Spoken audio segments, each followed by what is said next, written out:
बच्चों, आज हम फूल और कांटे इस कविता की पढ़ाई करते हैं। इस कविता के कवि हैं अयोध्या सिंह उपाध्याय हरिऔध। इस कवि का परिचय पहले देखते हैं। इन्होंने बहुत सारी रचनाएं की हैं। प्रिय प्रवास, पद्य प्रसून, वैदेही वनवास, अधकिला फूल, प्रेम कांता आदि उनकी रचनाएं हैं। अब हम कविता का परिचय देखते हैं। प्रस्तुत कविता में कवि ने यह स्पष्ट किया है कि मनुष्य विशिष्ट कुल में जन्म लेने से नहीं बल्कि अपने कर्मों से ही बड़ा बनता है।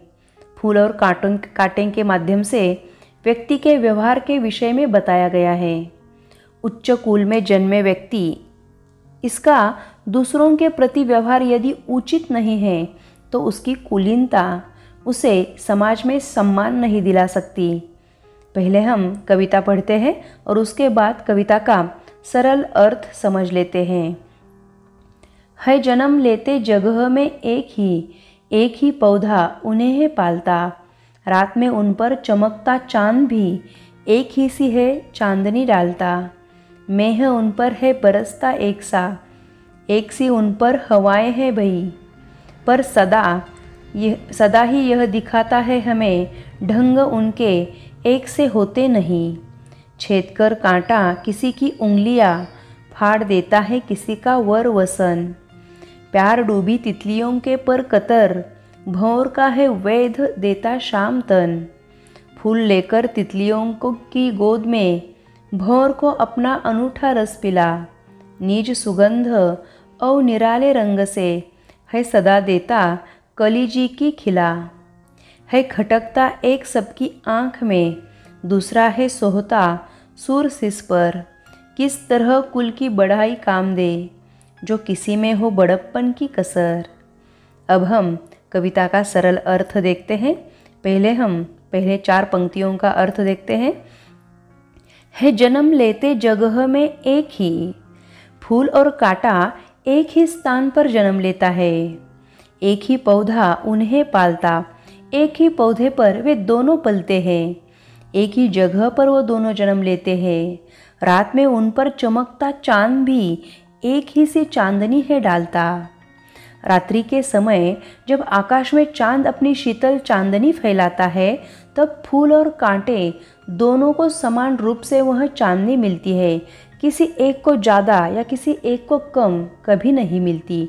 फूल और कांटे दोनों एक ही स्थान पर जन्म लेते हैं और दोनों एक ही जगह पर पलते हैं।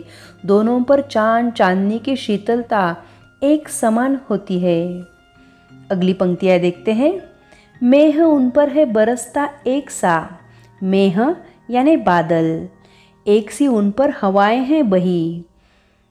पर सदा ही यह दिखता है हमें ढंग उनके एक से होते नहीं। देखो, अब इन पंक्तियों का अर्थ देखते हैं। जब बादल पृथ्वी पर जल बरसाते हैं तो दोनों पर समान रूप से बरसाते हैं। किसी एक पर ज़्यादा और किसी एक पर कम नहीं बरसाते। जब प्यारी हवा बहती है तब भी दोनों के ऊपर समान रूप से बहती है। परंतु एक जैसी परिस्थितियों में पलकर भी फूल और कांटे का स्वभाव एक जैसा न होकर एकदम भिन्न भिन्न होता है। यह इन पंक्तियों में बताया गया है। अब हम अगली पंक्तियां देखते हैं। छेद कर कांटा किसी की उंगलियां, फाड़ देता है किसी का वर वसन। वसन यानी वस्त्र, वर यानी श्रेष्ठ सुंदर।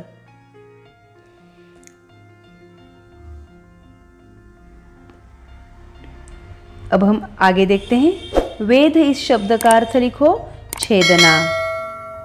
भौर यानी भौरा, शाम यानी काला, तन यानी शरीर।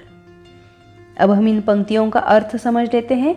कांटा किसी की भी उंगलियों को छेद कर उसे घायल कर देता है, उसे चूभता है। किसी के सुंदर वस्त्र फाड़ देता है। जब फूलों पर आकर्षित होकर सुंदर तितलियां प्यार से फूलों के पास आती हैं तो कांटा उनके पंखों को काट देता है, भौरे के शरीर को छेद देता है। आगे देखते हैं। फूल लेकर तितलियों को गोद में भंवर को अपना अनूठा रस पिला। अनूठा यानी निराला, गोद में यानी कोक में। निज सुगंध और निराले रंग से है सदा देता कलीजी का खिला। जी यानी मन। अब हम आगे देखते हैं। दूसरी ओर फूल तितलियों को प्यार से अपनी गोद में जगह देता है, जबकि कांटा सबको घायल कर देता है। भंवरों को फूल रस पिलाता है।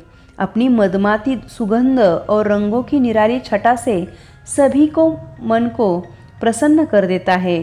फूल और कांटे के स्वभाव में कितनी भिन्नता हमें यहाँ पर नजर आ रही है। आगे देखते हैं। है खटकता एक सबकी आँख में। दूसरा है सोहता सुर सिस पर। सोहना यानी शोभा देना, सुर यानी देवता, सिस यानी सिर। किस तरह कुल की बड़ाई काम दे, जो किसी में हो बड़प्पन की कसर। बड़प्पन यानी महत्व, बढ़ाई। कसर यानी कमी। निज यानी अपना। हम इन पंक्तियों का अर्थ देखते हैं। अपने व्यवहार के कारण कांटा सबकी आंखों में खटकता है, जबकि फूलों को देवताओं के शीश पर चढ़ाया जाता है। यदि हमारे काम अच्छे न हो तो हमारा उच्च कुल में जन्म लेना हमारे किसी के काम नहीं आता। इसलिए हमें अच्छा कर्म करना चाहिए।